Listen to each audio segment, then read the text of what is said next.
এখানে আমি ফেসবুকে দেখতেছি একটা মোরাল অব্লিগেশন আমারে শিখাচ্ছে যে আমার লোনের টাকাটা গাড়ি না কিনে দেওয়া উচিত। ভাই, এটা আপনার চিন্তা করতে হবে না। আরেকটা জিনিস, আমরা কি দেশের বাইরে পালাই গেছি?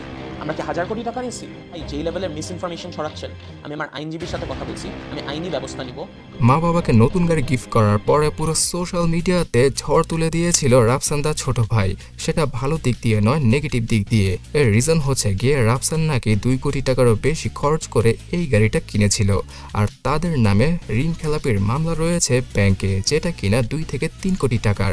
সো এইরকম একটা ঝামেলার মধ্যে পড়ে রাফসান দা ছোট ভাই এবার নিজেই নিজের মুখে শেয়ার করলেন যে আসলে আসল ঘটনাটা কি। 2016 সালের দিকে তারা 2 কোটি টাকার একটা ঋণ নেয়, এটা সত্য কথা। আর তাদের ফ্যামিলি বিজনেসের জন্যই এই লোনটা নেওয়া হয়েছিল, এবং লোনটা নেওয়ার জন্য তাদের একটা জমিকে বন্ধক রাখতে হয়। বাট কোভিডের কারণে তাদের বিজনেস অতটাও গ্রো করতে পারেনি, এবং এই কারণেই নাকি ঋণের টাকা নিয়ে কিছুটা ঝামেলা হয়েছিল। এখন ব্যাংক চাইছে তাদের জমিটাকে দখল করতে। বাট তাদের জমির দাম 2 কোটি টাকারও উপরে, মানে 10 থেকে 12 কোটি টাকা হবে। সো এই কারণেই রাফসান দা ছোট ভাইয়ের ফ্যামিলি কোর্টে আপিল করে, যাতে করে তাদের জমিটা বাঁচানো যায়, আর যে 2-3 কোটি টাকার মামলা রয়েছে সেটা তারা সলভ করে ফেলবে। সো হাইকোর্টে যাওয়ার পরে রাফসান দা ছোট ভাই এবং ব্যাংকের মানে 2 পক্ষের একটা সমঝোতা হয়, এবং কোর্টও জানায় যে একটা নির্দিষ্ট পরিমাণের অ্যামাউন্ট ইফতেখার রাফসান মানে রাফসান দা ছোট ভাইয়ের ফ্যামিলিকে পে করতে হবে ব্যাংকে, যাতে করে ঋণটা পুরোপুরি শোধ হয়ে যায়। তারপরেই তারা এই ঝামেলা থেকে বের হতে পারবে। সো এইখানে রাফসান দা ছোট ভাই সবার উদ্দেশ্যে বলেছে যে শুধুমাত্র এক পক্ষের কথা শুনে একজনকে জাস্টিফাই করা একদমই ঠিক নয়, এবং তাদের এখন ওই রকম সামর্থ্য রয়েছে যে তারা ব্যাংক ঋণ খুব ইজিলি দিয়ে দিতে পারবে।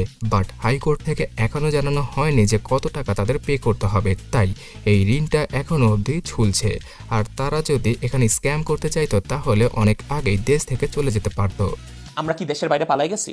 আমরা কি হাজার কোটি টাকা নিয়েছি? না ভাই, উই আর হিয়ার। আমরা দেশে আসি যখন আমরা জানবো যে কোর্ট রায় দিবে যে এইটা অ্যামাউন্ট আমরা দিয়ে দিব। তার আগ দিয়ে কারোর রাইটস নাই বলার, এইটা ইভেন মানে মোরাল পুলিশিং করা, এইসব কোনো কিছুর আপনারা এক সাইড অফ দ্য স্টোরি জেনে কখনো এটা বলতে পারেন না। শুধুমাত্র এই ব্যাংক ঋণের 2 থেকে 3 কোটি টাকার জন্য তাকে এই কয়দিনে সোশ্যাল মিডিয়াতে অনেক বেশি হেনস্থা করা হয়েছে, আর এই কারণে তিনি ডেডিকেটেড ভিডিওর মাধ্যমে পুরো বিষয়টাকে ক্লিয়ার করলেন। তাছাড়া তিনি যে গাড়িটা কিনেছিলেন তার দামও নাকি 2 কোটি নয়, তার থেকেও অনেক কম। আর মা বাবার জন্য তিনি অনেক কিছু করতে পারেন, বর্তমানে তার সেই রকম একটা অ্যাবিলিটিও রয়েছে। কোভিডের সময় ফ্যামিলি বিজনেসটা খারাপ যাওয়ার কারণে তাদের গাড়িটাকে বিক্রি করতে হয়েছিল, আর সেখান থেকেই রাফসান দা ছোট ভাইয়ের মনে একটা জেদ ছিল যে আগামীতে মা বাবাকে একটা গাড়ি উপহার দেওয়ার। সেটাই তিনি করেছেন কয়েকদিন আগে। সো গাইস, এই বিষয়ে আপনাদের কি মতামত অবশ্যই কমেন্ট করে জানাবেন। অনেকেই বলছে যে সবকিছুই সাজানোর নাটক, আবার অনেকেই রাফসান দা ছোট ভাইকে সাপোর্ট করছেন।